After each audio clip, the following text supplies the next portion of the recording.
எப்படியாச்சும் சொல்லு, என்னை விட்டுட்டு உன்னால போக முடியுமா? சொல்லு, முடியுமா?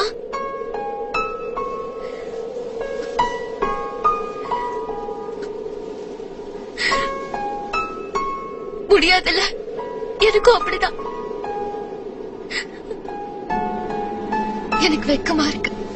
உன்னை எப்படி நான் 5 வருஷத்துக்கு முன்னாடி மிஸ் பண்ணேன். கண்ணனுக்காக காத்திருக்கிற மீராவை நான் கதையில படிச்சிருக்கேன்.